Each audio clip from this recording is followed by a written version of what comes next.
त्यांच्या उदरी रायबासारखा मुलगा जन्माला यावं आणि सांगावं आवासाहेब तुम्ही नका जाऊ कामगिरीला. मग कोण जाईल? रायबा काय म्हणतो माहिती, लग्न तर जमलंय, उद्या असू नाही तर परवा असू, लग्न लावायला परत येत पण मला दे. शेलार मामा सोबत आहे. याला उत्तर कळलं का? मुलगा तसा असावा. छत्रपती शिवाजी महाराजांचे एक वेगळी दिशा आहे, छत्रपती शिवाजी महाराजांचे एक वेगळा विचार आहे. तुम्ही पाहिलं असेल. आई साहेब काय मत आहे तुमचं? काय करावं ह्या पाटलाचं? काही नाही करायचं राजा, पाटलाचं चौरंग करा. काय होईल? दहशत बसल. इथून पुढे ही कुणी कृत्य करणार? पाटलाचं चौरंग केला. कमी वय त्याचे बोट छाटले, परत पुन्हा डोकं लावायला पुण्यात कुणी आलं? एक सुंदर उदाहरण आहे का? एकदाच क्रांती घडत असते. महिला मंडळ आई तशी पाहिजे, मला जिजाऊ व्हायचं.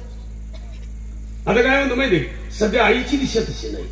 आईची दिशा कशी आहे? माहेर शिंदेगड राजा आहे पण मुलाला जन्म शिवनेरीवर. शिवनेरीवर जन्म मिळाल्यामुळं आज लेखकाला गाणं तयार करता आलं. गाणं महाराष्ट्रभर गाजलं. एकच राजा, एकच राजा,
कसं वाचतं ते असं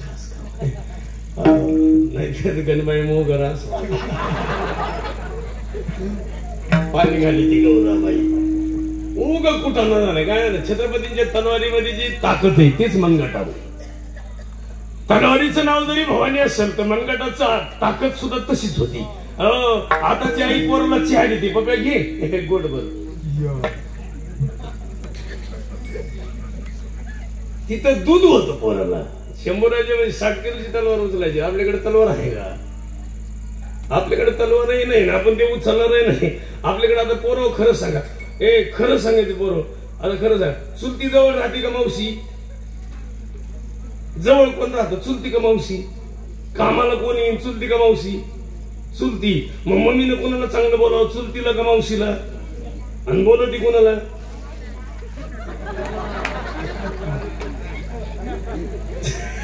सध्या चुलती मुलातली.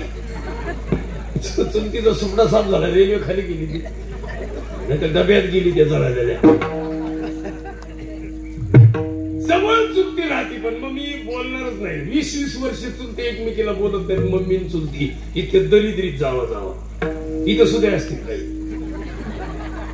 अशा मार्क्या म्हशी सारखं वाद्या, त्या वट्टीवर गेली, या वट्टीवर गेली. अरे बोला नेमच्या बसलेल्या कुणी नसावं मला इथे पुन्हा तुम्हाला कोणी सांगितलं आम्ही होतो. 20 वर्ष बोलत नाही. काय पाप आहे महाराज? माणूस मेलं ना आपल्या घरी सगळं भावकी देऊ. मी बघितलं आपल्या घरी कोणी मरावा, वा वा वा सगळी भावकी ती भाकरी घेऊ आणि ते तरी त्यांच्या भाकरी आणते आणि आमच्या दारात खाते. आणि आमचा आजा किंवा बाप जिवंत होता तेव्हा खंदान कुणी आलं आणि मग चालले पुन्हा वाटीत डब्यात भाजी आणि आले भाकरी घेऊन. कशाला? 7-8 दिवसच येते पुन्हा. आणि एकदा दावा झाला की उलटलं काय कोणी पार महाराज ही बांध करायला पुन्हा हीच भावकी असते. जन हे सुख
दिले घेतल्याचे अंत हे काळीचे आपल्या इना चालू असतील रात्रभर. हा बरं आहे आपलं गाव घ्यायला गावातले का बाहेरचे ते बरं आहे बाबा. आमच्याकडे इना गुत्ता द्यावा लागते असं उगता 11,000 25,000 एखाद्या दिवशी इना घेतला आणि दुसरं ते इना सोडायलाच कोण नाही. त्यांना पाहिलं तर पाहिलं मला अवघड झाला. जे इने करी ते बिले खोडचं त्यानं असं डोकं लावलं महाराज. ते झोपलं त्याला उठ म्हणलं आणि घे इना ते बिले आळशी होत. ते ठाकरे गटाच होत. त्यानं इना घेतला गडीचा काच काढला डायरेक्ट तास काढून फिरवला. 1 वाजता 4 वाजले. जे झोपलं त्याला म्हणला बघ उठ 4 वाजले. ते म्हणलं डोळ्यात लागू दे. तो मला घडीने पाय 4 वाजले. हे पाहिलं तर खरंच 4 वाजले. हे नाही दिलं ती गेलं निघून. तेव्हा 1 वाजला 1:30 वाजल्यावर 4:30 वाजले. मला काकडेवाले कसं काही येणार. 5 वाजल्यावर 2 वाजले. तुम्हाला जगत नाही आपण. त्यानं मारुतीकडे पाहायचं आणि इकडे पाहायचं. मारुतीकडे पाहिजे इकडे पाहायचं. असा कुटाणा झाला महाराज. लई वाईट हो. 4:30 वाजले 5 वाजले 2 वाजले. तुम्हाला जगत नाही आपल्याला. भजने बी येणार म्हणला. आता काकडेवाले मला येतील ना 2 वाजता कशाला. त्यानं पाहिलं तर पाहिलं मारुतीच्याकडे 3-8 किलो गेले होते. मारुतीनं 2 तास वाजले. खरे 4 वाजले तेव्हा म्हातारा आलं. त्यानं मारुतीच्याकडे तिला पाहिलं दचाकलं. ते त्यानं नुसतं मारुतीकडे असं पाहिलं माईक मध्ये बोल सुरुवात केलं. आपला मारुती प्रसन्न झाला. एकटाच हिना वाजवायला. ज्यानं हिना दिला ते आलं. ज्यानं घेतला ते आलं. ते मला मारुतीकडे गर्दी कशी. ज्यानं हिना दिला म्हणला मारुती हिना वाजवायला म्हणून लोक आले. ते मला गप रात्री मी दिला समजलं. अरे एवढ्या महिला आहेत पण एकही महिलेचं नाव इतिहासात नाही निघणार. निघन का तशी क्रांती लागते. आऊसाहेबांचं नाव इतिहासात का. सगळा महाराष्ट्र त्यांना आज मुजरा करते. का मुजरा करते. सावित्रीबाई फुलेंचं नाव का निघतं. महात्मा ज्योतिराव फुलेंचं का नाव निघतं. सावता महाराजांचं का नाव निघतं. का निघतं याचं कारण कळलं का. त्यांची क्रांती. शरणजी महाराजांचं का नाव निघतं. अहिल्यादेवी होळकरांचं नाव का निघतं त्याचं कारण कळलं. क्रांती आहे म्हणून नाव निघतं. तुमचं आमचं का निघत नाही. का आपलं काही देणं घेणंच नाही. आपण आयुष्यभर आलो चालू निघून. कशाला आलोय माहित नाही आणि चाललोय कुठं. जावाजावानी बोलावं आपण बोलत नाही. नुसते असं पाहतात. एक जाऊ भांडे घासीत होती आणि दुसरी अशी पाहायची. वटेवर एकच भांडे घासायचे. वटाने मग वाटून गेल सासूचा. सासू आपले तिथे काढून दिले आणि जाऊ तिच्याकडे पाहायची. एके जावाला अटॅक आला तिचं मुंडकच पातेल्यात पडलं. दुसरी म्हणली मरुदे म्हणली मेरी मरुदे. महाराज तिचं मुंडकं काढायला कशी तरी गेले आणि तिने बाजूला काढलं आणि ती जगली. हो मग डॉक्टर काय म्हणला तुझी जाऊ जर नसती तर तू जगली. मग काय सांगावं तिला प्रेम. ती जावाच्या गळ्यात पडू पडू रडायला लागली. पण जाऊ बी ठाकरे गटाची होती. ती म्हणली पहिलेच गळ्यात पडले असते 40 गुवाहाटीला कशा नेले असते. आणि मुख्यमंत्री 2 वर्ष हे दुसरं कशाने झालं असतं. याचं उत्तर कळलं का. पहिलं तुम्ही टचला. माझं तर असं मत आहे प्रेमानच राहिलं पाहिजे. काही लोक नुसते असे पाहते. आता हे टाळकरी एवढे कमी माणसं. तुम्ही 2 जण नाही झालं 2-4 माणसं. एवढे किती प्रसन्न. आमच्याकडे त्या दिवशी 30 टाळकरी होते. एकाला 500. 15 त्यांना गेले मला 15. पण टाळकरी अशी खोडीची होते. अजिबात टाळ वाजवत होते. त्यांना विचारलं का. एक आलं म्हणला आम्ही जी महाराज बोलले ती ना आल्यामुळे वाजवत नाही. आता त्यांची ती कसं झालं कमिशन ठरले. आता सध्या महाराजात बी हाणणारे लोक लय अवघड आहे महाराज. मी उदगीरला गेलो कीर्तनाला. माझ्या कीर्तनाला त्यांना सांगितलं 21,000. मला म्हणलं 15. 15 तर 15. त्याला 21 सांगितले गावाला. गावाचं बी काम खास माझ्या हातात पाकिट दिलं गावाने. आणि हे वाट लावताना माझ्या गाडीत बसलं कशाला 6 काढून घे. मी त्याला म्हणलं तुम्ही का बसली? ती म्हणलं तुम्हाला बाहेर काढून देतो. मला माहिती जाच, पण मला माहिती म्हणलं नक्की हा 6 काढण्यासाठी. मी याला म्हणलं गावाला कळलं की तू 6 काढा येतोस, तू जरा मागून ये, मी पुढे थांबतो वडे. कशाला थांबन मराय? डायरेक्ट लातूर. ते जीव काढू काढू फोन करायचं, मी कशाला उचली मराय? पण उचलाव तर 6 द्यावा लागते. वरून तो मला म्हणायचा उद्या फोन पे करा. मग त्याच्या गावातलं लाईनवर घेतलं आणि सांगितलं बाबा हे पाप आहे. अरे कीर्तनात एवढ्या लांब यायचं, तुम्ही 6-6 हजार जर मधीच हानीत असताल तर कसं व्हायचं? हे लोक आहे महाराज, इथून पुढे एक करायचं, लई बाकी भानगडी न करता भोग संचिताचा आहे. अजून एक उत्तर आहे का? माझी प्रगती का होत नाही? माझं कष्ट कमी पडतंय. माझी प्रगती का होत नाही? माझं व्यसन असं. माझी प्रगती का होत नाही? शेजाऱ्याचीच का होती? माझं अंतकरण जर निर्मळ असेल तर शेजारच्या अगोदर आपला बंगला होईल. फक्त बघताना नीट पाहायचं. मी बोलत नाही. अनाजी पंथाची पत्नी म्हणती 6 महिने झालं मी पाहते. शंभूराजे 6 महिने झालं मी पाहते. आपल्या घरामध्ये, माझ्या घरामध्ये स्वराज्याचं हित शिजत नाही, स्वराज्य धोक्यात आहे, असं काहीतरी कारस्थान माझ्या घरात शिजतंय, असं अनाजी पंथाच्या पत्नीनं बोलावं आणि मग शंभूराजाला कळावं इथं काहीतरी कारस्थान. कारस्थान याचा अर्थ कळला का? शिजत आहे. आता ही माणसात मानत ही चहा शिजणं, कुरवड्या करणं, पापड्या करणं, ती चिक शिजतो ना, ती शिजणं वेगळं. हा, आपल्या ह्याच्यात पण बरंच काही शिजत आहे. शेजाऱ्याचा बोर, शेजारीचे 10 एकर, शेजाऱ्याची बैल, त्यांची आलेली चांगली सून शिजती. त्यांच्या पोराला 10 लाख रुपये मिळाले, शिजत. आणि शिजू नये म्हणून तो प्रयत्न करायचा. त्याला एक सुंदर अभंग आहे तुकोबा राहायचा. तुका म्हणे सोडिल्या गाठी आणि दिली मिठी पायाशी. गाठी सुटल्या पाहिजे, मन अंतकरण मोकळं झालं पाहिजे असं. आणि मोकळं झालं तरच प्रमाणत आहे. आणि ज्याचं मोकळं नाही झालं ते तसेच राहिले. असं मोकळं. सरदार सुद्धा मोकळे झाले म्हणून छत्रपतींना सपोर्ट केला. राजे सुद्धा मोकळे होते म्हणून हे 35 वर्षात हिंदवी स्वराज्याची स्थापना झाली. मोकळा महाराष्ट्र आहे. कसा आहे मात्र महाराष्ट्र? मोकळे अंतकरणाचं. जय जय महाराष्ट्र माझा.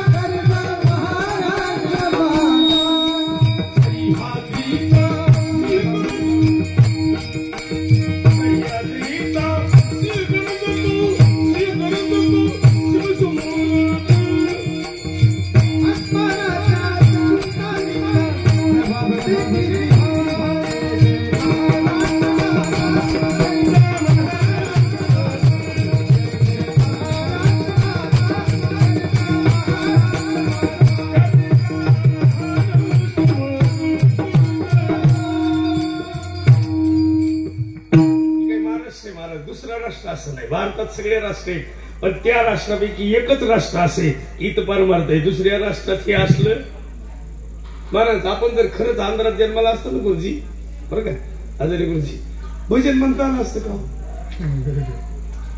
पण चुकून जर हमास देशात आला असतो तर आतापर्यंत संपलं असतं. इस्रायल मध्ये आला असतं तर किती वाईट होतं. हमास मध्ये आला असतं, गाझा शहरात आला असतं तर राहिलंच नसतं. का?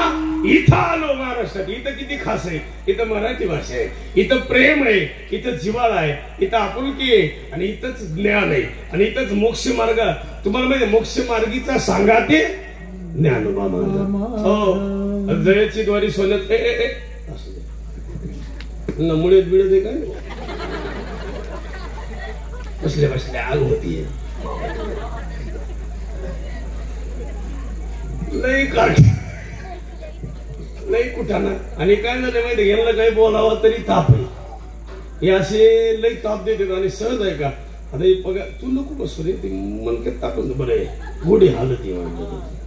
आम्ही त्या दिवशी म्हणलं पकवास खाली ठेवा पण वाजवानी गोडी पलीकडणे. आता सहज बोललो आपण त्याला गोडीच म्हणतात ना. तो मला पुन्हा पुन्हा विचारायचं इथं गोडी कुठे. लई कुठे पोरं अशी चित्र आहेत कशाला काय. आता कणिक आणा म्हणलं कणिक, पण बोलताना कणिक म्हणायची ऐवजी कणिक म्हणलं ते. त्यानं घरी गेलं लुटीत आणली ती जेवारी भरायची होती. एक सुंदर उदाहरण आहे. माझं शरीर माझं नसून ती काळाची. हे शरीर माझं नाही, देश माझा नाही, वेश माझा नाही. आता ही मरायला लागेल डंगर येतो. वय झाले आता 80-85 वय झाले, 60 झाले, तरी केस काळे करते. काही गरज आहे. एक म्हातारी वजन जाती, तिने 6 पुड्या लावल्या आणि दुकानदारला भांडायची आतून पांढरे कस काय येते. तो दुकानदार म्हणला तो तुझा दोष आहे. महागच काय कर. 6 पुड्या लावल्या तरी आतून पांढरेच येतात म्हणले. ते म्हणलं पुड्या काढवीत जा पियात जा. म्हणजे आतून कशी येतील बोहा. लई कुठं नाही काय करावं. आता मी गाडी घेतली नवी बरं का. आता घेतली तर गाडीला काही गरज आहे का काय करायची. ओवाळली गाडी. मग आमच्या मेवणीनं मग काही गप मारावं का नाही. मेवणे म्हणजे भामते. मेवणी म्हणजे दाजी गाडीला काळी बावली मला. आता काळी बावली का म्हणजे नजर लागत नाही. त्याला तुला येड लागलं का काळा भावला एवढा पुढे बसला.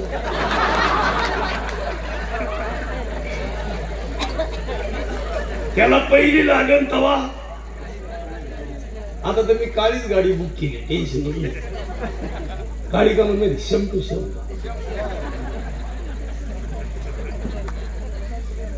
आता ही मध्ये नवरात्र आले ना 2-3 रंग होते. 9 रंग होते ना. बाया बाया आज पिवळा रंग आणि पावडर पांढरा, निळा रंग पावडर पांढरा, लाल रंग पांढरा पावडर पांढरच. पांढरं कस काय. सगळे तुम्ही जर मॅचिंग बदलत असाल रंग तर पावडर सुद्धा ज्या दिवशी काळा रंग आहे त्या दिवशी काळा पावडर. निवळ डोकं लावा. कुठून काय आणलंय. नवरात्रात उगच 9 रंग. 9 रंग जणबाईले गोड बोलतात. हे रंग तर माझा रंग तुझे गुणी म्हणे ना म्हणायची. हे रंग बदलला पाहिजे. काशे रंग उगच कुठला. आणि काहीची दुर्बुद्धीच मनातली जात नाही. दुर्बुद्धी ती म्हणा कदा नारायण. दुर्बुद्धीच नको. तुम्हाला माहित नसेल तर पुरावा आहे का. दुर्योधन लहानपणापासून दुर्विचाराचा होता, वाईट विचाराचा. आणि दुर्योधनाला लहानपासून फक्त मामाच संकेत होता आणि त्याचं नाव शकुनी होतं. आणि दुर्योधनाचं वाईट कशामुळे झालं तर केवळ मामामुळे झालंय. नाही तर दुर्योधनाचे 99 मेले नसते. 99 नसते मेले. दुःशासनानं दुर्योधनाने एक दिवशी भीम बांधला भीम आणि टाकला गंगात. आणि तसं नाही बांधला. खिरीमध्ये विष दिलं आणि खीर खायला दिली आणि भीमाला म्हणले खा. आता भीमाचं असं काम ह्याच्या इशीचे अर्जुनानं खाल्ल्यामुळे भीम उपाशी होतं. आणि ते मला दुर्योधनला अरे आमच्या दादाने खाल्ली खीर आणि मला नाही खीर. मग ते काय म्हणलं माहितीये का. तुला काय करायचं आमच्याकडे खीर आहे ना. विष टाकलं खीर खाऊ घातली. त्याला ती खीर प्यालं आणि झोप येली म्हणून झोपलं. मग हे न बांधन टाकलं गंगेत. पण ते भीमच होत महाराज. तिथं आले साप गंगेमध्ये. सापाने केला याला दंश. ह्याच्या अंगात जेवढं विष होतं साप चावल्यामुळे काय झालं विष उतरलं. गडी झाला टाईट. आता ते साप काय करतील भीमा पुढं. महाराज त्या सापाला कुठं पळावं कळलं. मग सापाच्या त्यांनी धरलं आणि येऊन सापाच्या त्या मालका पुढे उभा गेलं. त्यानं सांगितलं मी कोणती पुत्र आहे. ते म्हणलं जमलं काम तू तर माझा नातूच आहे. त्यानं पुन्हा त्याला खायला काहीतरी दिलं. असं काहीतरी सूप म्हणजे बनवून दिलं की इतकं दिलं की ती 12 हत्तीचं बळ त्याला मिळालं. महाराज मला सांगायचं काय कळलं का. दुर्योधनाचे विचार बरं का पोरं होत मला सांगतो. वाईट विचाराचा पोरगा म्हणजे दुर्योधनाची अवलाद. अभ्यास नको करू म्हणणारा पोरगा दुर्योधनाची अवलाद आहे. काय होतंय पण नोकरी लागत नाही म्हणणारा. संगतीतच सज्जन पाहिजे. सज्जन. दुर्योधनानं इतकं वाईट केलं. श्रीच्या डोक्यावर बसणारी जागा दिली नाही. शेवटी दुर्योधनाला राहता नाही आलं. मरून जावं लागलं. आणि 5तलं एक मेलं नाही. मग कधी मी पाया पडून सांगतो हे माणसं मोठे का झाले. याचं एकमेव कारण मोठं होण्यासाठी सुद्धा संगती महत्वाची आहे. अरे जुने माणसं एवढं वय झालंय. बाबा वय किती असं सांगताच येत नाही. त्यांच्या काळात वयाचं कोण काय होतं. वय विलासनले तारीख बिरीक नव्हती. काही नाही. महिलांनी फक्त म्हणायचं धाकटा श्रावणात झाला थोरला आखाडात झाला. आता एका महिन्यात कसं काय. मागच्या आखाडात ते श्रावणात हे आणि भाद्रपदात 3रं. ठक्की दिवाळीला आणि जानेवारी नव्हती, संक्रांतीचा महिना. आणि गंगी संक्रांतीला म्हणजे एका वर्षात 4 लेकरं, पण त्याला ठिकाण कसं होतं? हे असं होतं का तारीख वार बीर ठरवून टायमिंग बिमिंग नाही महाराज. पण आमचे पोरं त्या काळात टवटवीत होते. आता टायमिंग आहे सगळं आहे, पण एक सुंदर उदाहरण आहे. आता तुम्ही जरा बदला आणि जीवनामध्ये माणसं सांभाळायची. महिलांना सांगा आता आला चतुर्थी, आता हे नाही पुढे मार्गशीर्ष महिना, या महिन्यात एक करा लक्ष्मीला पूजित बसायचं नाही. उलट गुरुवारी आपली सासू चौरंगावर बसवायची, म्हातारी गुरुवारी पुजायची, शुक्रवारी उचलायची, रेल्वेच्या रुळावर न्यायची, रेल्वेवाल्याला फोन करायचा ये भाऊ फक्त जळणारे डबे आण. आपल्याकडं जळाले तीन काही कारण आहे का जळायला? एक तर होतच नव्हतं, ते झालंय तर ते जळालं असं. आपलं नशीबच खोट आहे. तुम्ही बीड मध्येच आहे ना? हा, सगळं आपलं बीडचाच माल आहे. बीड मध्ये काय झालं माहितीये का? आपल्याकडे पाणी आडवा पाणी जिरवा नाही, एकमेकाला आडवा आणि एकमेकाची सगळ्यात मोठा मार्ग ते.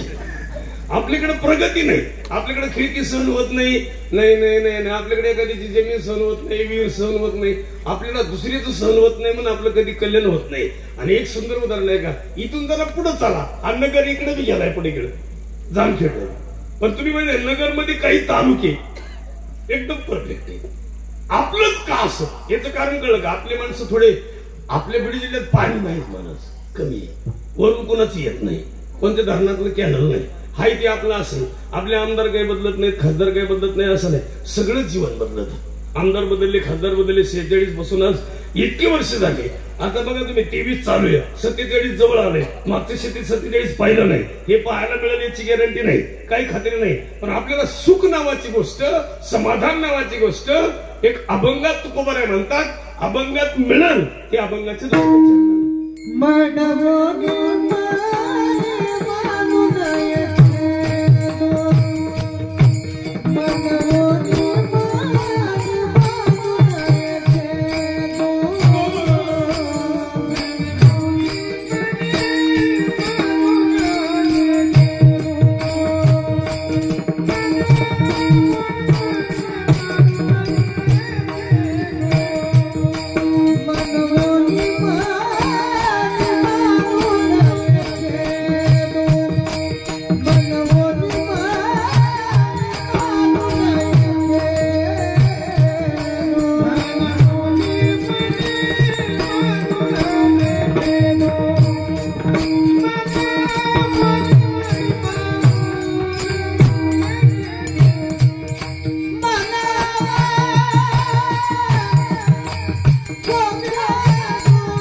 असं आता टच झालं आम्हाला. आता वर्षभर काय घ्यावं नाही, वर्षाला एकदा गाठ पडाव असं भरल्या जातं बरं का. इथं पेरायचं आणि इथं उगवतंय, इथं पेरलं का कुठं उगवतंय आणि इथं पेरलं पाहिजे. पण इथं चांगलं पेरायचं, निंदा नाही, स्तुती नाही, पेरताना चांगलं पेर. आता लोक उपासच दुसरे करते, त्याला काय करत, उपास करताना सुद्धा महाराज नेम लय 2-3 आहेत. हे असे उपास नाही करायचे सर, उगाच उपास मला एक मोठमोठी शेंगदाणे हानी तो किलो शब्दाला खातो. आम्हाला एकादशी म्हणतो, कीर्तन झाले म्हणतो, हाय का काय अजून हा, आणि दिवसभर खाल्लं त्याचं काय नुसती एकादशी. मी तर तुम्हाला खरं सांगा, लय उपास नाही.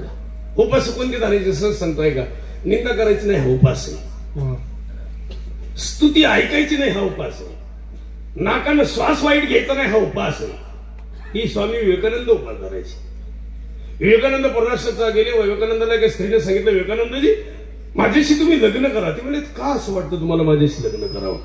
ते म्हणले, तुम्ही स्वरूपवान आहात, देखणे आहात, तुमच्यापासून मला मुलगा होईल, त्याच्या तोंडून मला प्रवचन ऐकायचे. मग विवेकानंद म्हणले, मलाच मुलगा समजा, ही साधूचं लक्ष. मलाच मुलगा समजा, हे कुणाचं लक्ष नाही, साधूचं लक्ष नाही. चला भिंतीबाई वाक्य उद्देशून म्हटलं नव्हतं, भिंती सुद्धा चैतन्य आणण्याची ताकद त्यांच्यात होती हे कळत होतं म्हणून. मेलेला मुलगा कीर्तनात जिवंत झालाय हे इंडू सरपंच पेलय म्हणून नाही. साधू रस्त्याने चालले तर रस्त्याने जाताना संत होते. एकदा भानुदास महाराजच्या घरी मुक्कामाला राहिले. त्या घरी बाई रडायला लागली. विचारलं, बाई का रडत्या? महाराज माझ्या घरी एवढे दिवस वारकरीची सेवा होती पण घरी मुलगा नाही. महाराज पंढरपूरला गेले, सांगितलं वारकरी याची एवढी सेवा होती आणि मुलगा नाही त्यांच्या घरी. मुलगा नाही, पांडुरंगाची कृपा झाली, 1.5 वर्षात मुलगा झाला बाईला. असा भाव वाढला तिचा की दिसन त्या वारकऱ्याला तिने घरी आणायचं. एके दिवशी मुलगा मोठा झालेला आणि दरवेळेस आले की जेवायला बसायचं महाराजांच्या शेजारी. मुलाला ताप आला, बाई रडायला लागली, वैद्यराजाकडे नेलं, काही परिणाम झाला नाही आणि बाईचा मुलगा फनफन करणाऱ्या तापात मरून गेला. पण उद्या भानुदास महाराज येणार आहेत हे तिला माहित होतं, म्हणून तिने मुलगा तसाच तुला जाळला नाही. तसंच तुला लेकरो. सकाळी लोकांनी विचारलं भानुदास महाराजाला, कुणाच्या घरी जायचं? त्यांच्या घरी दरवेळेस येतो, त्यांच्याच घरी जाणार. महाराज गेले, पिशवी अडकली आणि म्हणले, बाई स्वयंपाक करा, पण चिंतन करीत करीत करा स्वयंपाक. चिंतन करीत करीत स्वयंपाक केला. स्वयंपाकाचं ताट पुढं तयार केलं आणि महाराज आंघोळीहून आल्यावर महाराज म्हणतात, पूजा झाली, बसतो जेवायला. आणि जेवायला पाणी हातात घेतलं आणि विचारलं, बाई दरवेळेस मी येतोय, तुमचा पोरगा माझ्या शेजारी जेवाय बसतोय, आज इच्छा होती तुमच्या पोरासोबत मी जेवावं. बाईच्या डोळ्यातलं पाणी खाली आलं. नवराही रडायला लागला आणि विचारलं, तुमच्या डोळ्यात पाणी का? महाराज तुम्ही यायच्या अगोदर रात्री माझं पोरग फनफन त्या तापानं मरून गेले, ते झाकून ठेवून आम्ही तुम्हाला स्वयंपाक केलाय. एवढंच ऐकलं आणि देवाला हाक मारली. सांगितलं, देवा ज्यांच्या घरी मुलगा मरावा आणि आम्हाला स्वयंपाक करून खाऊ घालावा आणि त्यांच्या घरातलं एवढं दुःख त्यांना सहन करावं, मुलगा जर उठला नाही तर मी आयुष्यभर जेवणार नाही. म्हणून पाणी हातात ठेवलं तसाच संकल्प सोडला. बाईला हाक मारायला लावली, पोरग उठलं, महाराजांच्या शेजारी जेवाय बसलं. हे वारकऱ्याची सेवा केल्याचं फळ आहे. असं कोणाच्याही घरी कोण जन्माला येत असेल, कोणाच्या घरी कोण जेवायला बसत असते का? भानुदासाच्या कुळी महाविष्णूचा. म्हणून जरा थोडं बदला. दुर्बुद्धी मनात ठेवायचीच नाही, काहीच ठेवायचं नाही. कुणाच्या विषयी वाईट भावना ठेवायचीच नाही. बस निर्मळ व्हायचं. आता मी हाय वरून सावळा, मग अशी फेटा बांधत होतो मी तिथं. ते नाही का तुले योगेशच काय बस ते तुमचे बंधुराज, ते बारक लेकरू माझ्याकडे यायचं पुन्हा पुन्हा. मला म्हणायचं, ते काय पावडर लावायचं का? मला लावलं असतं पण जांभळावर मीठ चोळल्यासारखं होतं.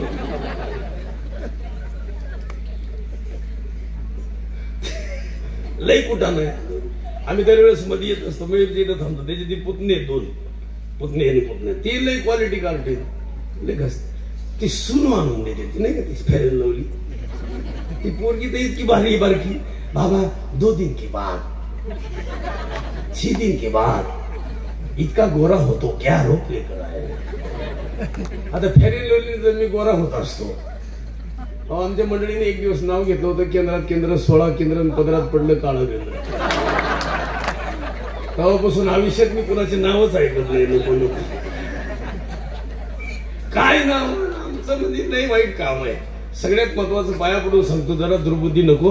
दोघं नवरा बायको मास्तर होते, लय मस्त पैकी, आणि लय शिकवायची करायची, पण वाईट विचार काही मनातून जात नव्हते. एके दिवशी बाईनं पोळ्या केल्या आणि संक्रांतीचा सण. बाई बी आडमोठे मेंदूच होती, तिनं पीठ भरपूर मळलं वगैरे, पण तिचं चुकून मळलं नाही पीठ, 5च पोळ्या झाल्या. पण बाई अशी आगाव होती, ती म्हणली मी 3 खाईन, त्यांना 2 देईन. ती लय आडमोठं होतं, ती मी ठाकरे गटाचं होतं. तो म्हणला मी 3 खाईन तू 2 खाय. इथं नाही कोणी ठाकरे गटाचं. त्या दोघात वाद झाला, दोघांनी ठरवलं जो अगोदर बोलून त्यानं 2 खायचे. उपाशीच झोपले. उजडलं, 8:30 वाजले, 9 वाजले, नुसते असं टक लावून पाहायचे. पोळ्या ह्यांच्याकडे पाहायचे, ही पोळ्या बोला होतं 2 मिळाले. गावात 2 शहाणी माणसं होती, गांजे पेनारे. हिनं दरवाजा वाजवला, म्हणले यार उठा ना, 9 वाजले. उठच नात म्हणून हिनं दरवाजा मोडला मध्ये आले. हे दोन्ही टक लावून पाहायचे एकमेकांना. दुसरा म्हणला डोळ्यातून प्राण गेला म्हणला. हे ना लगेच फोन बिन केले बिडी सांगायची होते ती म्हणजे बोलवा लवकर पाहुणे यायला. सगळेच आले. महाराज यांना आंघोळ्या घालायला बोलावं का नाही. पाणी गरम पळायचं पण बोलावं तर 2 मिळायचे. आष्टीहून गाडी बोलिली होती. गाडी हे राम नाही का हे म्हणले आता दोघं बी एकदाच न्यायचे म्हणजे खांदेकरी जगायचं नाही. गाडी टाकले दोघं. माग सगळं गाव वाट लावाय. विसावाला आलं तरी बोलावं का नाही. बोलावं तर 2 मिळत आहे. विसव्यानं उचललं पुढे न्यायला लागले. गाडी पुढे जाताना बाईच्या डोक्यात आलं किती गाव आलंय वाट लावाय बघावा. बाई गाडीतल्या गाडीत उठून बसली. मागचे काय थांबतील मला. आता ज्यांना वाट लावायचं तीच उठले म्हणलं. मागची गेली पडून गेली. मडक्यावाला पुढं होतं खांदेकरी शेजारी होते. हे नदीला गेलं आणि सगळं काढलं बाजूला. मागचं मडक्यावाला म्हणते मागची कुठे थोडं आपण गाडीमुळे आलो टपाटप येतील मागची. आता हे सगळं उरकिले बिरकिले हे लाकडं बिकडं रचले.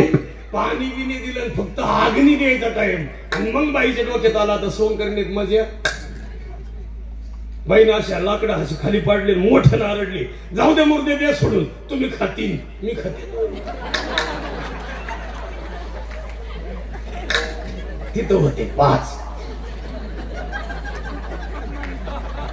मडक्यावाल्यानं तर कवा मडकं टाकून दिलं. पडायचं. आता तुमच्या स्मशानभूमीत झाडं असल्यामुळे एक झाडावर चढलं तर दुसरं कुठं पडलं. एक गाडी घेऊनच पळालं. काय नाही ड्रायव्हर तिथंच. फक्त दुर्बुद्धी. विचार सगळे चांगले असल्यावर काय होत नाही माणूस. काय होत नाही मला पप्पांना कळत नाही. गप मरावा का नाही. मी वाजवतोय चांगलं. मला असं झोकीला गेलं तोच मला दिले. खाली हान वर हान खाली हान न मला येत नाही कुठं हान. ते पकवाचे तिथे कीर्तनकार म्हणलं मी हाणतो. न हान भाऊ मी पकवाज दिली होती. कीर्तनकार गुडघ्यावर बसलं. मग हातुडी घेताना नियम आहे त्याला. कोण्याची बाजू वर धरावा जाड बाजू खाली धरावा असं हाणायला. त्यानं कोण्याची खाली धरली. न जमलं का मला.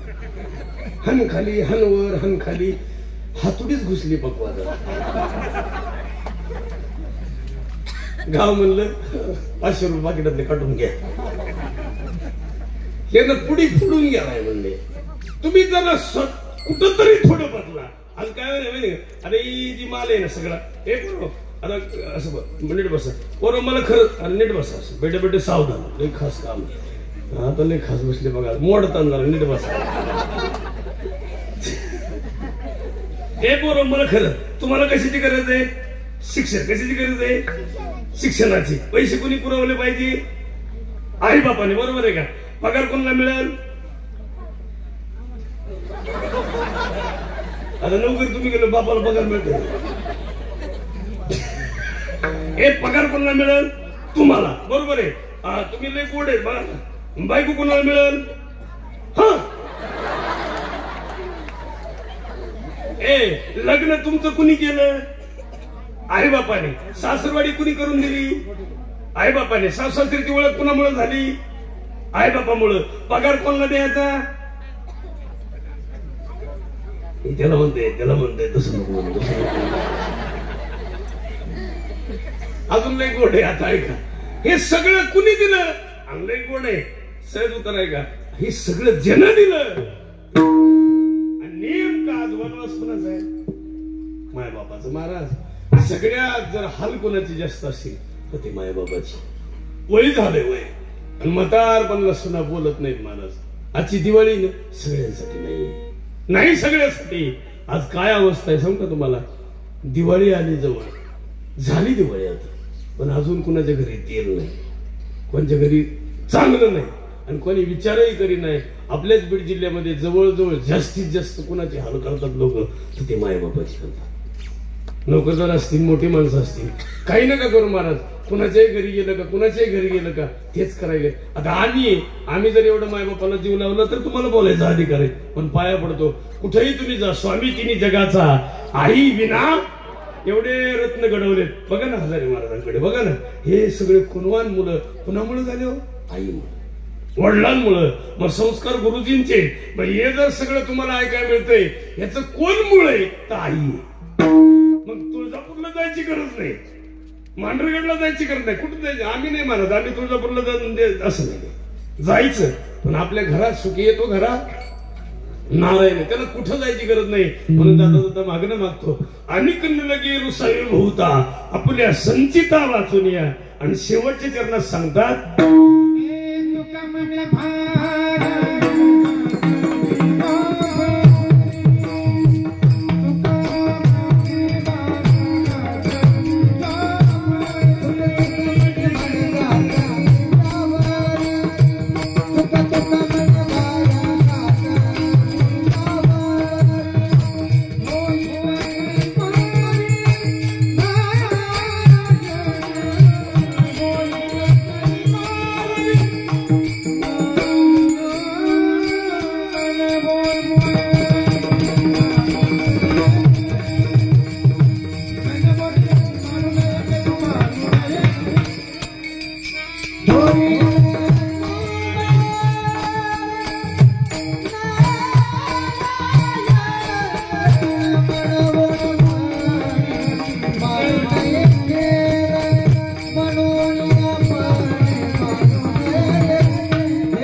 पण तुका म्हणे भार घातली एवढी. भार घातला तर आता तुकोबरायचा भार कसा उत्तर आहे का? मला एक म्हणतो तुकोबर आहे वैकुंठाला गेले का? म्हणलं हो. ती म्हणलं विमान कुठं उतरलं? म्हणलं तू यातून त्या जवाब. वैकुंठाला जाणं आणि वैकुंठाहून येणं हे तुमचं आमचं काम नाही. तुम्ही आम्ही फक्त म्हणायला आहे. आता हे लिहितात सगळे बोर्डावर वैकुंठवासी. खरे गाव खरे सणासण खेकडन खुकडं खातो. वैकुंठाला गायला मराय जाईल. वैकुंठाला जाणारे फक्त तुकोबर आहे, तुम्ही आम्ही नाही. आले वैकुंठाहून गेले वैकुंठाला. आता आपण लिहावं लागतंय कैलासवासी, स्वर्गवासी, नरकवासी लिहितात कोणी. त्या दिवशी आम्ही कावळाची येणार 15 मिनिटं झालं. ह्याला काय जास्त तुला उन्हाळी लागली का? साखरेचा आजार आहे तिथंच बसत झालं. पाणीकडे जाईन तिकडे. कुणी म्हणलं तर म्हणायचं पकवायचं पाणी सांगलं होतं. असं ते लेकरू काय करावं त्याला लय अवघड झाले. ए बरोबर इकडे बघा, लग्नात खर्च पोरीचा बाप करतो जास्त का पोराचा? इकडे बघा, पोरीचा. भांडे कोण देतं? पोराचा बाप का पोरीचा? पोरीचा. वा. कपाट कोण देतं? पोरीचा बाप. फॅन कोण देतं? तुम्ही काय लुटाय निघला? सगळं पोरीच्या बापाने द्यायचं. अजून थोडे दिवसानं पोराचा बाजार भरण आपल्या धानुऱ्यात सुद्धा. बापाच्या हातात कासरा, पोराच्या वेळेत दोरखंड. असा बोर्ड लावल्या जाईल, BSc BEd टोनगा इकणे आहे. 12वी पास 50,000, 10वी नापास तसाच नाही. फुट्या संघटने आणि तिकडे येड्या बाबेला फाशी द्या. काय मरायला ठेवायचं कोणच्याही घरी गेलं तसंच झालंय. तर काय आता हुंडा नको मामा मला पोरगी द्या. हे मग आलं बिन गेलं बी तरी मामाला काय घाम आला नाही. मामाला पोरगी आहे काय? एक उत्तर आहे का? कितीतरी काळ गेला, हुंड्यापायी पोरगी मरून गेली. आज बीड जिल्ह्यामध्ये असं तुमच्याकडे हुंड्याची पद्धत नसेल राहिली. मिळच ना तर कुठं आणायचं? सगळं हे मोंड्याचाच माल आहे. ही काय इकडेच उभा राहा काही नाही. मी इकडे बघत गेली म्हणून परत सगळ्या इकरीचा माल आहे बघा. 25, 26, 47 वय झाले पोरं. माझ्या शाळेत पोरग होतं ते. आम्ही 12वीला एकत्र होतो आंबेजोगाईला. मी त्याला त्या दिवशी म्हणलं तुला किती पोर आहे रे? लग्न नाही झालं. पोरं किती? 47 वर्ष झाले. आता ही आजा का होई गेलं कार्यक्रमच संपला ना. बापच नाही होणार तर आजा का होय? नाही का? पोरायची वय वाढत चालली आणि आता आयाची काय मत आहे? नाही नाही नाही नाही माझं आयुष्य गेलं तसंच बाई. पण काहीच तर डोकं खास मला दिवस काढले. काही बाया म्हणतात माझ्यासारखे दिवस कोण नाही काढले.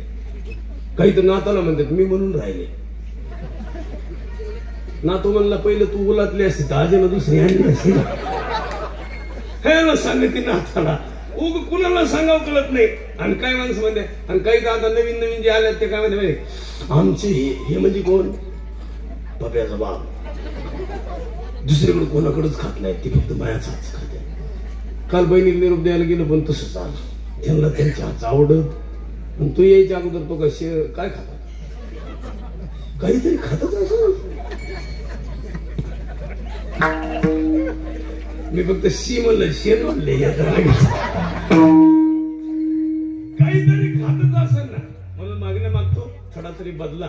एक जजमेंट आहे का आता एक खोटं बोलत बाबा तुम्हाला नातू आवडतं का नाही वा कोणालाही आवडतं नातू वा वा वा कोण नाही नाही करी बाबा आवडतं का नाही नातू आवडत सगळ्यांना आवडतं. तुळशीवाली आई आवडतं का नाही नातू किती पैसे कमवू द्या पण माणसं नातासाठी जपत होते. आता पोरीची पोर येणार आहे का नाही हे काय येऊ काय आलं इथे नातूच आहे ना लय खास.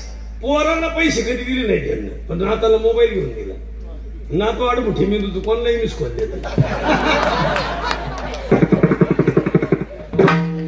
नातू तर धडाचं पाहिजे ना. आणि एक उत्तर आहे का आज्याला नातू लय आवडतं महाराज. एके दिवशी नातू आला बाबा मला 100 रुपये द्या कशाला रंगपंचमी मला कलर कालवायचा आहे. बाबांनी 100 दिले याने 100 कलर 100चाच कलर आणला लाल कलर आणला. बाबा अजून 10 रुपये द्या पिचकारी घ्यायची. आता कसं पिस्तूल मागतील ना टिकल्याला ते पिचकारीला पैसेच नाही बाबाकडे. बाबा म्हणले डबड्यात कालव हे ना कालवला सणाच्या डबड्यात दिवसभर कलर मारला डबडा अडकून ठेवलं. सकाळी म्हातारा काकड्याला उठलं तेच डबड घेतलं गेलं स्मशानभूमीकडे. वड्यातून माघारी निघलं उजाडल्यावर अख्खं धोतर लाल सगळं गाव म्हणायचं तू पोटा फुटला आरडून गेलं म्हातार. काय झाली त्याला कल्पना 2-4 दिवसाला सावडलं 2-3 दिवसाला म्हातार. तरी पोराची आई म्हणायची पप्या का रडतो तुम्हाला मा डबड कुठे त्या डबड्यामुळेच म्हातारा गेलं. डबड्यात काय काढलं कल्पनेची बाधा तुम्हाला कल्पना झाली ते माझं ते माझं ते माझं ते माझं तुमचं काही नाही झालं. तुमचं काय म्हणून तुका म्हणे भार घातली वरी होईल काही वरी तुमचं काही नाही हो. तुम्ही एक करा माझं माझं म्हणत बसू नका. ह्या धानवर येऊन बरं का लाख लाख लोक पुण्याला जातात लाख लाख लोक माघारी येतात. आता धानवर येऊन 1,000 लाख लोक खाली गेलेत बरं का मराठवाड्यात. आता उद्या दिवाळी संपली का 1 लाख लोक पुन्हा जातील. त्याच्यात रोज एक अँब्युलन्स जाते इथून 2 किंवा 1 रोज. पुण्यातून निघल्यावर 2 अँब्युलन्स इथून जातात रोज. एक तर नक्कीच जाते रोज. आणि ती जाणाऱ्यामध्ये कोणती अँब्युलन्स माहितीये घटस्फोट झाला म्हणून फाशी घेतली नवऱ्याने मारलं जळून मेले ऍक्सिडेंट झाला. ही प्रकार पुण्यात जास्त व्हायला लागले. व्यापिचार वाढलाय म्हणून इथून वरून निघणारा माल सगळा मरायला इकडे पुन्हा जळायला इकडे येतो म्हणून मागणं मागतो इथून पुढं. आता शेतकऱ्याच्या पोरानं खरं तर सहज सांगा आता मध्ये जरांगे पाटलांनी लय खास काम केलं पण पोरायला सांगतो आरक्षणासाठी मरायचं नाही. आरक्षण मिळावं म्हणून चिठ्ठी लिहून आत्महत्या करायचं नाही. त्याच्या मागे आपले आई बाप आहेत आपला मुलगा आहे लेकर आहेत एवढे लोक गेले माणूस काही कोणाचं काही जात नसते. हा उलट जरांगे पाटलांना साथ देऊन सोबत राहून त्यांच्यासोबत राहून तो आनंद आहे तो आत्महत्या करणार नाही. म्हणून कधीच आत्महत्या करायचं नाही. वाऱ्यावर सुद्धा द्यात कधी मरायचं नाही. महिला नाही सांगत पगाचं बाप लय पेत आहे म्हणून मरायचं नाही. उलट त्याला क्वार्टरला पैसे द्यायचे घ्या थोडं घ्या फक्त पाणी टाकून घ्या. पाणी टाकले म्हणजे थोडे कमी मग घ्यायची. तुम्ही घ्यायची काय आहे काय करू नका घ्या. पण हे म्हणते असा कुठं महाराज असतंय का घ्या म्हणायला. एक उत्तर आहे का काय झालंय आपला पती जर गेला ह्या बाजारात वचन राहत नाही. तुम्हाला माहिती महाराज एकदा पती एक सुंदर सांगतो कधी सुद्धा चुकून बरं का आत्महत्या करू नये. दुसरी एक बाजू सांगतो कधी मंडळी टाकून देऊ नये. हे काय झालं माहितीये मुलगी टाकून दिली तिचं वजन गावात कुत्र्यापाशी राहत नाही. कधी कुणाच तुमची बहीण काय माझी बहीण काय काही जरी झालं असू दे आपण कपाळाचं कुंकू महत्वाचं. एक सांग का, एकदा कुंकू गेलं ना सगळं संपलं. कशापशीच नाही माणूस. तुमच्याकडे दागिने किती किंमत नाही, तुमच्याकडे संपत्ती किती किंमत नाही, पण छत्रपती शिवाजी महाराजांचे वडील राज्य इकडे स्वराज्य वाढलं, पण ते आयुष्यभर तिकडं नोकरी केली, पण स्वराज्य कुणामुळे वाढलं? शहाजीराजांमुळे. म्हणून आई कशी पाहिजे? शेवटचा काळ आहे. हंबीरराव मोहिते पाटलांची कन्या आहे, तिचं नाव ताराबाई आहे. ताराबाई साहेब इतक्या कर्तव्यशील आहे की मरताना औरंगजेबाच्या स्वप्नात येत होत्या. औरंगजेबाला धाक होता, मरताना असं वाटायचं आली ताराबाई, पण 2 तलवारी हातात दिसायच्या. आणि असं रत्न होतं. वडिलांनी स्वराज्याची सेवा केली आणि मुलींनी शेवटपर्यंत स्वराज्य राखलं. राजाराम राजाच्या पत्नी झाल्या, पण या घराच्या लक्ष्मी, या राज्याच्या लक्ष्मी ठरल्या. म्हणून घरामध्ये जन्माला यावं तर हंबीरराव मोहिते पाटलांच्या कन्यासारखं, ताराबाईसारखं हातात तलवार घ्यायची मनगटात ताकद पाहिजे. उगाच आपलं असं. आणि म्हणून महिलांना विनंती करतो, मुलींना चांगलं कलेक्टर व्हा, सीए व्हा, डेप्युटी कलेक्टर व्हा, पदवीधर व्हा, मोठ्या व्हा, पण थोडा मोबाईल बसून बाजूला जा. हा, मोबाईल लय महत्वाचा नाही, शिक्षण महत्वाचं आहे. मोबाईलला थोडं लांब ठेवा. आणि काही पोरी अशा येडीवेडी करतात, माझ्या वर्गात होतं मी म्हणून हा म्हणले, मग मरत तशी जाय ऊस थोडा आहे, पुन्हा गंगू तारून ये तुझी डोक्यावर मुळी चाललंय काम. असं नका करू. इथून पुढे थोडं बंद करा. जाता जाता विनंती करतो, मोबाईल थोडा कमी वापरा. महिलांना तर विनंती करतो, मोबाईल जरा वापरीताना निदान इस्त्री करताना तरी मोबाईल बाजूला ठेवा, लावा. एक बाई त्या दिवशी इस्त्री करते, ती फोन आला, तिने इस्त्रीच कानाला लावली, केस सहित कान जळून गेला. डॉक्टर म्हणला, बाई कान कशाने जळाला? म्हणले, मेल्या पटीकर कशाला जळायचं? एकीचा इथं पाय मोडला होता, इथं खाली. विखे पाटलाच्या दवाखान्यात नेले. डॉक्टर म्हणला, बाई तुमच्या पायाचा फोटो काढावा लागते. ती म्हणजे मला माहिती असतं तर मी चेन घालून आले असते ना. चांदीचं तुम्ही घालते ना पायामध्ये. कधीतरी तुम्ही विचार केला पाहिजे. एकाची दाढ पाडायची होती, इथं दाढ. डॉक्टरकडे गेलो, डॉक्टरला म्हणलं दाढ पाडायची. ती म्हणलं पाडतो, पण इथे एक इंजेक्शन देतो, थांब थोडं. ते म्हणलं एवढी जागा बदल होऊन नाही झालं, मी सगळा बदल झालो पाहिजे. ती म्हणलं त्याला क्वार्टरच घ्यावं लागेल. ते म्हणलं तुमच्याकडनं का देऊ तुम्ही? मी आणली, फक्त ओतून द्या. हे ना ओतून द्यायची, विचारायचं भीती वाटते का? अजून थोडी थोडी वाटते म्हणायचा. त्यानं परत ओतून द्यायची, अजून भीती, अजून थोडी थोडी वाटते म्हणायचं. सगळी क्वार्टर संपल्यावर विचारलं, आता भीती वाटते का? कोण हात लावतोय पाहतो म्हणला. असे उलटे मेंदूचे लोक असेल. 5 मिनिटं जास्त घेतले तुमचे, मला माफ करा. या भारत देशामध्ये फक्त राष्ट्र महाराष्ट्र, आणि महाराष्ट्र सोडून कुठंच क्रांती नाही, फक्त महाराष्ट्रात. आणि महाराष्ट्रातच चांगलं कळतंय, महाराष्ट्रातच वाईट कळतंय. दुसऱ्या राष्ट्रात ते कळत नाही. ते कळतं ती फक्त धानोरेत. म्हणून धानोरेकरांना विनंती करतो, एकमेकाला समभाव म्हणून तुम्ही आनंद घेत आहात. किती जाती, किती धर्म, पण धर्म आणि जात या गावात मानल्या जात नाही. इथे सर्व धर्म समभाव, प्रेम आणि जिव्हाळा आहे. म्हणून मार्केटमध्ये उतरा, लोकांचं दुकान पाहत बसू नका. आपलं दुकान, लोकांची बँक नाही पाहायची, आपली बँक. 15,000 रुपयात जी बँक चालू झाली, ती बँक 1500 करोडवर झाली. सुरू करताना 15,000, पण 1500 करोड रुपये. 1 एकर मध्ये कष्ट केलं, 60 एकर झाली. बचत गटातून पैसे उचलले, लाख रुपयाचा व्यवसाय केला, आज 10 लाखावर गेलाय. फक्त आपण ठरवलं पाहिजे. आपण दुसऱ्याच्या दुकानाला रोज जायचं नाही, आपण ठरवलं पाहिजे. 1 ट्रॅक्टरवर व्यवसाय सुरू केला, 1 ट्रॅक्टरवर. आज 100 फोकलँड आहेत त्याच्याकडे. आणि समृद्धी हवेमध्ये टेंडर आहे त्यांचं. आणि समृद्धी हवेमध्ये त्यांना हवे बनवला. 1 ट्रॅक्टरचा मालक एवढा मोठा होऊ शकतो. म्हणून मागणं मागतो सगळ्याला, इथून पुढे जरा थोडं बदला. आपल्या जीवनामध्ये सिंधुताई सपकाळांना काही नव्हतं, पण पोरायला सांगतो. आणि कीर्तन समाज, पोरं भूत गावात राहतात का स्मशानात?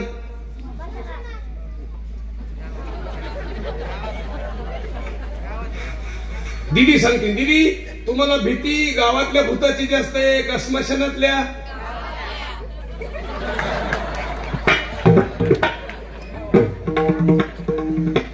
तुम्ही एवढ्या दिवस नगरला गेल्या, तुम्हाला का स्मशानातलं भूत भेटलं का? पण गावातलं असं पाहतो. अजून नाही गोडे, गावातल्या भूताला आपलं काही सहन होत नाही, आणि स्मशानातलं भूत कधीच तुम्हाला विचारत. म्हणून सिंधुताई सपकाळ म्हणतात, मला मंदिरात कोणी येऊ दिलं नाही, मस्जिदीत कोणी थांबू दिलं नाही, चर्च मध्ये कोणी येऊ दिलं नाही, म्हणून मी स्मशानभूमी स्वीकारली. तिथं मला रात्रभर कोणी काही त्रास दिला नाही, पण रात्री भूक लागल्यावर तिथं मिळालेलं पीठ मी म्हणून पाणी घेऊन आणि तिथं भाकर तयार करून त्या जळालेल्या प्रेताच्या सरणावर त्या आरावर भाकर भाजली आणि ती भाकर रात्री 2:30 वाजता तोडून खाल्ली. पण मला तिथं भूताचा वारा सुद्धा लागला. मला गावातल्या भूतांना आश्रय दिला नाही, पण स्मशानातल्या भूतांना मला टाकून दिलं नाही. म्हणून भूत कुठं राहत असतील तर ते गावात. आणि गावातल्या भूताला एक सुंदर उदाहरण आहे. गावातल्या भूताला कीर्तनकार सहन होत नाही, गावातला झालेला गायक सहन होत नाही, पकवाजा सहन होत नाही, कलेक्टर झालेला पोरगा सहन होत नाही, एखाद्याने बंगला बांधलेला सहन होत नाही. म्हणून तर माणसं म्हणतात ना, नजर लागली. काय लागली? म्हणून त्याला काय टिक्का लावतात, काळा आहे की नाही, हा काळा टिक्का. आणि म्हणून जाता जाता विनंती करतो, इथून पुढे तुम्ही बदला, आपण बदललं तर जग बदललं. पुढच्या काळामध्ये पुन्हा एकदा प्रार्थना करतो. एवढा मोठा नामयज्ञ चालू आहे, सगळेजण प्रसन्न आहेत, सगळ्यांनी आनंद घेतला. फक्त एक करायचं, कीर्तनातून माणसानं काहीतरी न्यावं, ही पद्धत आहे. काय न्यावं? एखादा सिद्धांत न्या. रात्रीच म्हणलं मी कीर्तनातून काहीतरी सोडीत जावं, एखादं 3 टायरची हवा सोडली आमच्या, एका टायरची सोडली, 3 टायरची सोडली. मी म्हणलं काहीतरी न्या, साऊंडच न्याला एकाला, साऊंड थोडं चप्पल नेलं. काय न्यावं? एक न्या, काहीतरी सिद्धांत न्या. आणि सोडा काय? अहंकार सोडा. अहंकार गेला, तुका म्हणे देव झाला. अहंकार ठेवू नका, ज्ञानाचा धनाचा गर्व कुणी ठेवू नये. एकदा भजन करू. विठोबा रघुमाई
एक सुंदर उदाहरण सांगतो तुम्हाला. कीर्तनकाराच्या मानधनातली रक्कम आपल्या कष्टातून कमवलेल्या पैशातून द्यायची, इतकं सोपं मोठं धाड, किती मोठं धाडस आहे. त्यांच्यासाठी एकदा टाळ्या वाजवा. माणसं साधे तुम्ही पाहिजे असाल, त्यांच्या कष्टाचं फळ आहे. मग मागणं मागतो तुम्हाला. काही माणसं असे आणि काही माणसं पाकिटातलेच 2000 काढतात. किती वाईट आहे. पाकिटातलेच काढणार आहेत आणि पाकिट भरून देणारे लोक आहेत. म्हणून मागणं मागतो सगळ्यांना. काय माणसाला आम्हाला तरी काही मड्यावर न्यायचं का बांधून, पण काय झालंय, रात्रीचं झोप येत नाही हो कीर्तन नसल्यावर. कोरोनात इतकी हाल झाले, कीर्तनच नाही. एक कीर्तनकार बायकोला म्हणायचं झोप येत नाही, ठेवले कसं करा. काही नाही म्हणलं, गाडीतलं पाकिट आण, एका पाकिट आणलं, मग हातात दिलं, ठेवलं. तसं नको करू, पुंडलिकावर तरी विठ्ठल